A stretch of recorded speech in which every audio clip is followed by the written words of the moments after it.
In chapter 11, which is do not allow yourself to become deceitful, arrogant, or resentful, it's kind of a summary chapter of everything I've ever written, I would say. I kind of outline the reasons why people become deceitful, arrogant, and resentful. And we have our reasons. It's in some sense, it's a miracle that it doesn't happen all the time. And so I say, well, here's the problem. Death chases you, you're mortal, and illness will be a part of your life and a part of the lives of people you love. And it will be terrible, terrible, maybe beyond your imagining. You're stuck with that, man. And culture, there's a tyrannical aspect. It crushes you and turns you into a cog and maybe destroys the best in you to some degree. You're stuck with that. And then Christ, you're just a massive contradictions and trouble. You can't get yourself organized. You're doing all sorts of things you don't want to do and not doing the things you should do. And, putting obstacles in your path just so you can trip over them.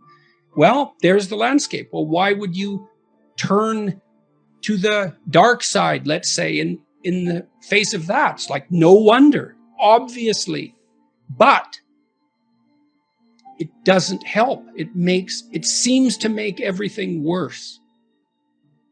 So, and it doesn't seem, if you're objecting to the fact that things are bad, it doesn't seem that making them worse is a tenable solution.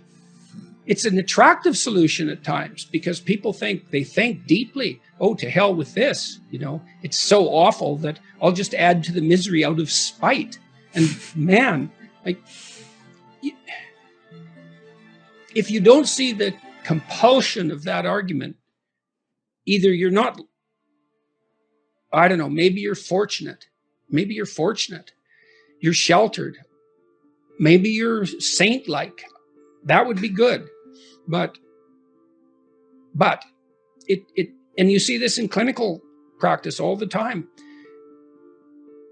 Voluntary confrontation with what is threatening and unknown tends to be curative. And not always. There are mistakes people make. So, for example, you often see these trauma teams rush in to talk to people just after, say, a mass shooting or some kind of terrorist attack. And it does not help people to have them review the trauma that they're currently experiencing. Not unless it's problem-solving oriented. It can just make it worse. But if it's an old memory, well, then voluntary recall and explicit reformulation seems to be useful. Or at least it's better than anything else we know. His proposition was that every ideal is a judge.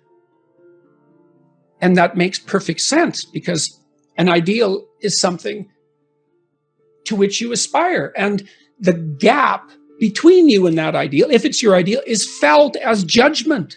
And so that's one of the reasons people are very afraid to have an ideal, to make it. That's why I wrote, do not hide things in the fog. It's like, well, you should lay out an ideal. You should pursue an ideal. Why wouldn't you? Well, when you make your ideal explicit, it turns into your judge. Well, then you can listen to that judge and move forward and transform. But, it's pretty damn harsh. Because especially to begin with, you posit an ideal, especially if you're in a mess. God, every bit of you is being judged as unworthy. A fair bit of both of my last two books, but I would say particularly the last one, Beyond Order, the new one, is what would you say, encouragement to people to watch themselves, to pay attention, not to think, but just to watch. It's like, and so one chapter is called, I think it's chapter 5, is called Do Not Do What You Hate. And what does it mean? Well, it doesn't mean, geez, I hate getting up at 8 o'clock in the morning to get ready for work. That just means that you're not very disciplined, or maybe that it might mean something deeper. But I'd start with lack of discipline before, rearranging your whole life. Because you might say, well, I hate getting up at 8 o'clock in the morning no matter what I'm doing, and then it's not your job. I don't mean don't do difficult things. I mean, watch yourself. And if you see that you're doing things that make you hate yourself, then consider the cost of continuing. Just notice, because you're reporting to yourself, just like you just said. in some sense, that wasn't a voluntary decision.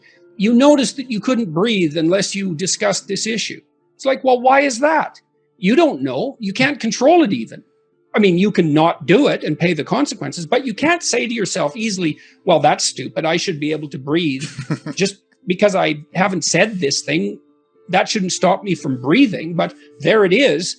And the wise people that I've read, often associated with the establishment of the Christian church, actually, this seems to be something that was a continual topic of discussion, noted continually that we do things that we can't control, and we're subject to forces that we can't control. And those are forces that are associated with our own destiny, I suppose, certainly our own conscience.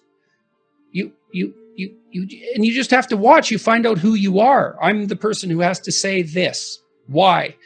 I don't know exactly. But I know that if I don't do it, there's going to be a price. I had like 3 clients, all whose political beliefs, by the way, ranged across a wide spectrum, all of who'd been bullied to the point of breakdown in their workplace. And they kept being asked to do things that violated their conscience. And, partly they didn't exactly know how to, it's not, you should stand up, but it's not that easy. And it's not that easy to figure out when you should do it. But you should do it when, if you're going along with something that violates your conscience, then you lessen yourself. You're starting to pay a big price then. And so at some point you have to think, and this is something I walked through with my clients all the time when they were trying to make a decision. Everyone looks at the costs of making a decision, but almost no one looks at the costs of not making the decision. And the reason for that is you're sitting there right now and the sky isn't falling on you. And so you're not calculating the costs of sitting there because nothing's happening. And then if you decided to do something different, you might calculate the costs of doing that, but you've already zeroed out the costs of inertia. But they aren't zero. There's no zero cost. There's risk here and there's risk here. And you don't like that idea because you want security, and no bloody wonder. It's no wonder you want security. But when you're making a decision, you need to reawaken the costs of inertia. I mean, those are opportunity costs, let's say, something like that. There are ways they are formally considered, but just going along as you are when everything is changing around you is also a costly decision. And so if you know that, you think, well, there's danger here and there's danger here, then that, weirdly enough, that frees you up, because then you can pick the danger that you prefer. Now, the price you pay is the realization that there's no security down either road. And you have to wake up to that now and then in your life. It's very unpleasant. It's not surprising people don't do it. But again, the costs of failing to do it are worse. Watch little children play, and what they're doing, they're attempting to grow forward, but they toy with identities. My little granddaughter, I wrote about her in this book too. It's so funny watching her. She had Pocahontas, the Disney movie, and she had a Pocahontas doll, and she watched that movie a number of times. And then it's been a year now. She's only 3.5. For a whole year, she has 2 names, Scarlett and Ellie. And one's her middle name, but she's called one or the other, and seems to be perfectly comfortable with both. If you ask her if she's Ellie, she'll say yes. And if you ask her if she's Scarlett, she'll say yes. But if you ask her if she's Pocahontas, she'll also say yes. And then if you ask her if she is Scarlett, Ellie, or Pocahontas, she'll say she's Pocahontas.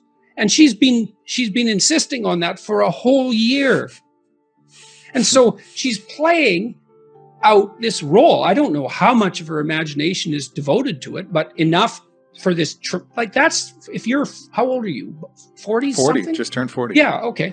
So, imagine that you had a fictional identity for 15 years. That's approximately the same relative length of time. And the kids, they weave up a fantasy world, and then they play out an identity in that. And then they weave out another fantasy world, and they play out an identity with that. And they shape that identity by their interactions with other children and adults. And hopefully they find an identity that suits them, that other people also accept. Because your identity has to be something that other people accept, or it isn't going to work for you. But that's all part of this exploration of who they could be. You know, it's the play is, in fact, the exercising of that realm of possibilities.